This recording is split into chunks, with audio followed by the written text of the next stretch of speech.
Hello guys, this is Ramakant Upadhyay from Guideline English spoken classes.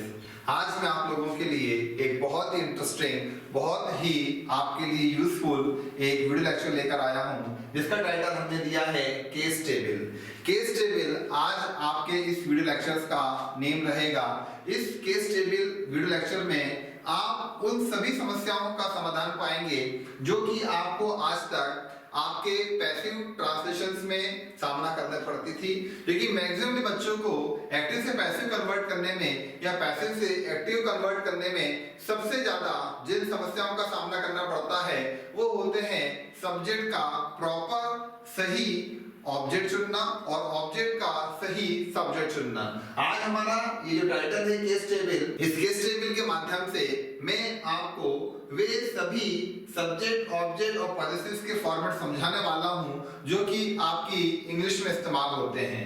So guys, आज का ये video lecture है case table, ये उन सभी लोगों के लिए एक परफेक्ट सॉल्यूशंस बन के सामने आने वाला है जिन सब लोगों को, जिन स्टूडेंट्स को एक्टिव से पैसिव कन्वर्ट करने में, पैसिव से एक्टिव कन्वर्ट करने में आपकी क्लास में स्पेशली नरेशंस में जो जो दिक्कतें आती हैं उन सब के लिए ये अपने आप में एक परफेक्ट सॉल्यूशंस है। सो गाइस, आज का हमारा जो ये वीडियो लेक्चर है ये केस टेबल के रूप में जाना जाएगा। और इस केस टेबल को हम स्टार्ट करें जो कि आपके सामने यहाँ पे लिखी हैं, उसके पहले मैं आपको कुछ सेंटेंस समझाना चाहता हूँ। देखिए इधर, मुझे जाना चाहिए, ये बोर्ड पे यहाँ पे लिखा हुआ है। जैसे हम देखते हैं मुझे यानी सब्जेक्ट होता है जो कि आई के रूप में आपके यहाँ पे लिखा हुआ है, जाना वो होता है और चाहिए यानी शुड होता है। मुझे जाना चाहिए, आई शुड गो, इसका यहाँ पे ट्रांसलेशन होता है।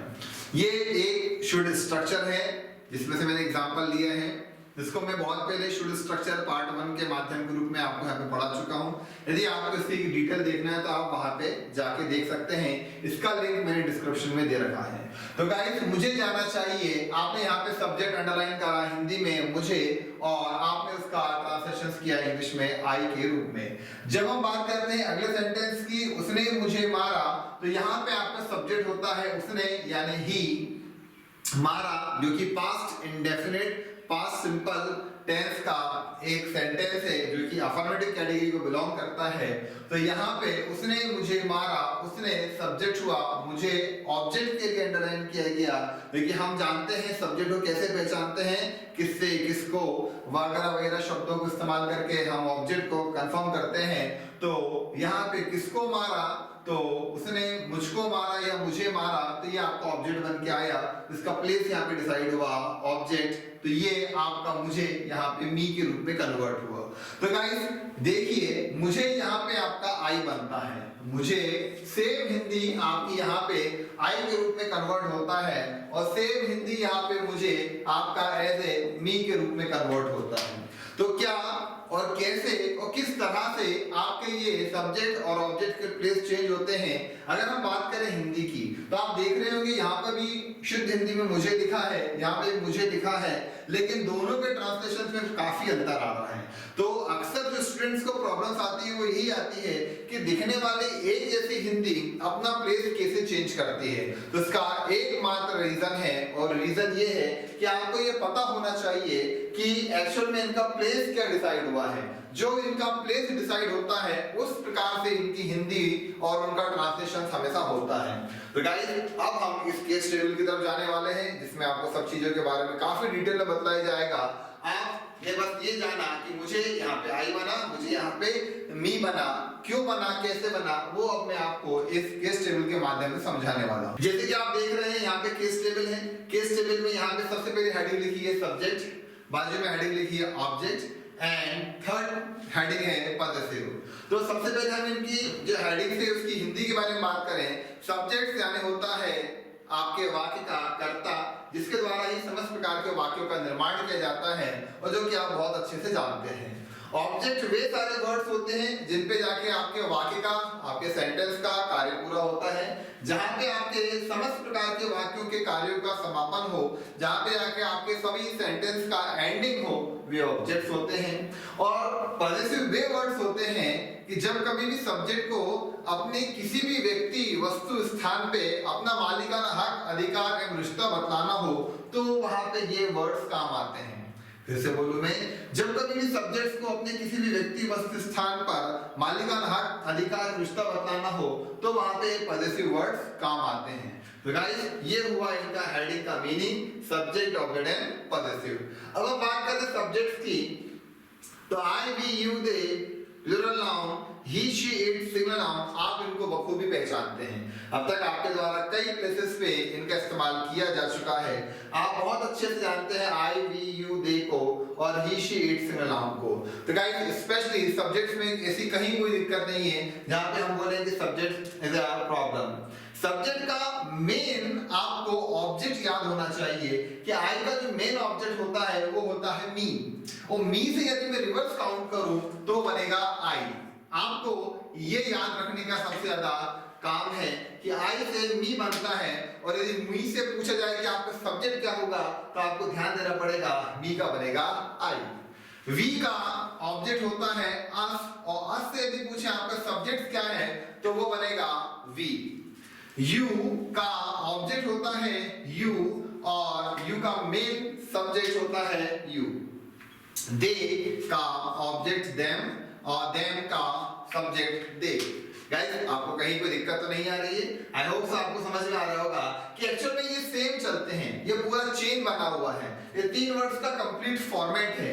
यदि आई का ऑब्जेक्ट बनेगा तो मी के रूप में ही बन सकता है, कभी वो अस और यू नहीं होगा, क्योंकि ये बिल्कुल fixed and defined subject, object and possessives होते हैं, इनमें कहीं कोई चेंजेस नहीं होता है। यदि आई कभी भी अपने ऑब्जेक्ट्स को शो करेगा तो वहां पे मी का ही इस्तेमाल करेगा।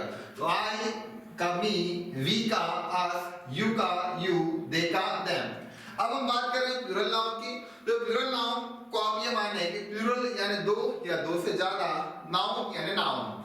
जब कभी मैं आपसे नाउन के बारे में बात करूं तो नाउन की बहुत लंबी चौड़ी डेफिनेशंस के बारे में चर्चा करने की यहाँ पे कोई आवश्यकता नहीं है। नाउन का यहाँ पे सीधा सा मतलब होता है नाम, किसी भी व्यक्ति, वस्तु, स्थान का नाम। तो नाम हम यहाँ पे ले लें, मान लो राम और श्याम, तो यहाँ पे भी सेम राम और श्याम ही कहलाएंगे, तो इनमें कहीं कोई अंतर नहीं आता है। जब हम बात करें ही, तो ही का मेन ऑब्जेक्ट होता है हिम, और हिम का यदि कोई सब्जेक्ट पूछे तो आपके बताएंगे ही। शी का मेन ऑब्जेक्ट होता है हर, और हर का यदि कोई सब्जेक्ट पूछे तो आप बताएंगे शी। सेम इट्स के पैटर्न में काम करता है, और सेम आपका सिंगुलर नाउन में काम करता है। सिंगुलर नाउन में यानी एक वचन, एक नाम में आप कितने ही नाम ले सकते हैं, जितने भी नाम आप एक बार में लेंगे, जैसे राम, श्याम, मोहन, ये सब इस सिंगुलर नाउन कहलाएंगे। और राम, श्याम, सोहन, मोहन जो नाम आप इस पैटर्न से लेंगे वे आपके प्लूरल नाउन कहलाएंगे। तो कुल मिला के आपके सब्जेक्ट का ऑब्जेक्ट और ऑब्जेक्ट का पॉजेसिव भी अपने आप में कंफर्म होता है। मान लीजिए आपको आई के द्वारा कभी किसी व्यक्ति, वस्तु, स्थान पे अपना मालिकाना हक बतलाना है तो वहां पे आपको माई का इस्तेमाल ही करना चाहिए। आई का कंफर्म नहीं बनता है हमेशा माई, क्योंकि आई जब कभी भी, आई सब्जेक्ट जब कभी भी किसी व्यक्ति, वस्तु, स्थान पे मालिकाना हक बताना चाहता है तो वो माई का ही इस्तेमाल करेगा। जैसे बोलो मुझे मेरा काम करने दो, तो मुझे मेरा काम करने दो, तो मुझे तो हुआ आई, आई का मेन ऑब्जेक्ट, मेन पॉजेसिव हुआ माई। वी का मेन पॉजेसिव होगा आपका और यदि मान लें हम पूछ लीजिए कि और का मेन आपका सब्जेक्ट क्या है तो आप क्या बोलेंगे वी। तो ये केस टेबल आप काफी अच्छे से याद रखें, इसका पूरा एक पैटर्न होता है याद करने का। आप मेरे साथ दोहराएं तो ज्यादा अच्छे से याद कर पाएंगे, और इसका डेफिनेटली स्क्रीनशॉट ले लें लिखने के लिए, याद रखने के लिए ये किस तरह से काम आता है। तो हमेशा ऐसा चलता है आई, मी, माई, माइन, वी, अस, और, you, your, yours, they, them, theirs, plural noun, apostrophe s, he, him, his, she, her, hers, it, its, single noun single noun single noun apostrophe S. तो गाइस मैंने भी आपको सब्जेक्ट और ऑब्जेक्ट तक लाया। अभी मैंने आपको बताया कि आई से लेकर तो सिंगल नाउन तक जो इनके सब्जेक्ट्स हैं इनको परमानेंट फिक्स आपके ऑब्जेक्ट मिलते हैं मात्र सिंगल नाउन और प्लूरल नाउन को छोड़कर, क्योंकि ये अनंत होते हैं, दे आर इन्फिनिटिव्स। क्योंकि नाम अनंत है, कुछ भी नाम आ सकते हैं, इसलिए यहाँ पे इन दो को इससे बाहर रखा जाता है। इसके अलावा आपके जितने भी सब्जेक्ट्स हैं आई वी यू दे और ही शी इट, ये फिक्स सब्जेक्ट्स हैं, तो आपको यहाँ पे इनके फिक्स ऑब्जेक्ट भी देखने को मिल रहे हैं। जब हम बात कर रहे हैं पॉजेसिव्स की, तो पॉजेसिव वर्ड्स में जिनके द्वारा मालिकाना हक अधिकार इसका बतलाया जा रहा है, तो आई हमेशा माई के द्वारा मालिकाना हक बतलाएगा, वी आर के द्वारा, यू योर के द्वारा, दे देयर के द्वारा, ठीक है। ही हिज के द्वारा, शी हर के द्वारा, इट इट्स के द्वारा अपने किसी भी मालिकाना हक अधिकार को बतला सकता है।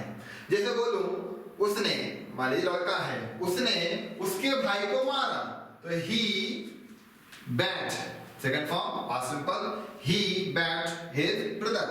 अब मान लीजिए मैं बोलूं लड़की है, उसने उसके भाई को मारा, सेम एग्जांपल लेता हूं पर मैं यहाँ पे सब्जेक्ट चेंज कर देता हूं। मेरा मानना यहाँ पे आप एज ए शी है, लड़की है, तो उसने उसके भाई को मारा, सेम टेंस से past indefinite past simple, but उसका मीनिंग चेंज हो जाएगा क्योंकि आपका सब्जेक्ट चेंज हो गया। उसने उसके भाई को मारा, शी बैट हर ब्रदर। तो क्या देखा आपने यहाँ पे, जैसे ही आपका सब्जेक्ट चेंज हुआ, हमारा मीनिंग पहले वाले सेंटेंस में बॉय लड़के को लेकर था, उसने उसके भाई को मारा, ही बैट हिज ब्रदर। ही का हिज ही आ सकता है, क्यों? क्योंकि ये बिल्कुल प्री डिफाइंड है, बिल्कुल decided subjects object and possessives होते हैं। और अगला सेंटेंस हमने लिया, उसने उसके भाई को मारा, यहाँ पे ये बना शी बैट हर ब्रदर। तो गाइस ये रहा है केस टेबल आपके सामने। आई होप सो आपको इसे समझने में काफी मदद आ रही होगी कि आपके जो भी पैटर्न्स हैं सब्जेक्ट ऑब्जेक्ट पॉजेसिव्स ये फिक्स होते हैं। आप देख रहे होंगे यहाँ पे कुछ वर्ड्स ब्रैकेट्स में दिए हैं, माइन, आर, योर, देयर, हर। तो ये क्यों दिए हैं, इनका क्या इस्तेमाल है, इसको लेकर मैं एक पर्टिकुलर वीडियो लेक्चर्स आपको देने वाला हूं, जिसमें आपको इनका इस्तेमाल करने को मिलेगा। क्योंकि अब तक आम स्टूडेंट जितने भी पॉजेसिव वर्ड्स का इस्तेमाल करता है, उसमें उसके द्वारा my, our, your, their, his, her, its का ही इस्तेमाल देखने को मिलता है और जनरली वो ये करता है। लेकिन ये जो 5 वर्ड्स ब्रैकेट्स में दिए हैं, माइन, आर, योर, देयर और हर, ये थोड़े से डिफरेंट तरीके से इस्तेमाल होते हैं। इसको लेकर मैं एक पर्टिकुलर वीडियो लेक्चर बनाऊंगा, जब आप इसको देख पाएंगे। अभी तो आप फिलहाल ये समझें कि जब कभी भी हमें सब्जेक्ट ऑब्जेक्ट एंड पॉजेसिव्स को चुनना हो, तो जो चेन है, जो सिस्टम है, वो इस प्रकार से है कि आई, मी, माय, माइन, कि आई का यदि सब्जेक्ट है, सॉरी आई का यदि ऑब्जेक्ट है तो मी है, और आई का पॉजेसिव है तो वो माय है। योर का सब्जेक्ट यू, दे का पॉजेसिव देयर, ही का ऑब्जेक्ट हिम और ही का पॉजेसिव हिज, शी का ऑब्जेक्ट हर, और हर का मैं पॉजेसिव पूछूं तो वो होगा आपका हर। तो आपने भी यहाँ पे देखा कि हर एक चीज फिक्स है। ऐसा नहीं हो सकता कि मैं आई का पॉजेसिव देयर के द्वारा दिखा दूं और देयर का सब्जेक्ट में भी बता दूं, ऐसा होता ही नहीं है। तो गाइस आपको एक केस टेबल याद रखना है, जिसके माध्यम से आपको कभी भी कहीं पर भी किसी भी सब्जेक्ट के ऑब्जेक्ट में और ऑब्जेक्ट के पॉजेसिव, पॉजेसिव से सब्जेक्ट के पॉजेसिव से ऑब्जेक्ट आने जाने में कहीं कोई दिक्कत नहीं आएगी। आपको ये फॉर्मेट बहुत अच्छे से अगर याद है तो आपके सभी समस्याओं का हल यहाँ पे माना जाएगा। तो गाइस वीडियो को मैं एंड करूं उसके पहले हम एक बार इस पूरी केस टेबल की प्रैक्टिस कर लेते हैं। I, me, my, mine, we, us, our, you, your, they, them, their, plural noun, apostrophe s, he, him, his, she, her, hers, it, single noun, apostrophe s। Last में ये जो हम apostrophe s इस्तेमाल कर रहे हैं, ये हमारे द्वारा अक्सर में बोली जा रही है। अक्सर हम लोग इस एपोस्ट्रोफी एस को बार बार बोल रहे हैं। तो कुल मिला के आप पूरे इस रिदम को याद रखें और आप इसी तरह से सब चीजों को बार बार मेमोराइज करें, तो आपको कभी भी कहीं पर भी सब्जेक्ट्स का ऑब्जेक्ट, ऑब्जेक्ट्स का सब्जेक्ट, सब्जेक्ट्स के पदेशिस ऑब्जेक्ट, इनमें कहीं पर भी किसी प्रकार की कोई प्रॉब्लम्स नहीं होगी। Thank you guys, I hope so आपको काफी इस वीडियो लेक्चर से मदद मिली होगी।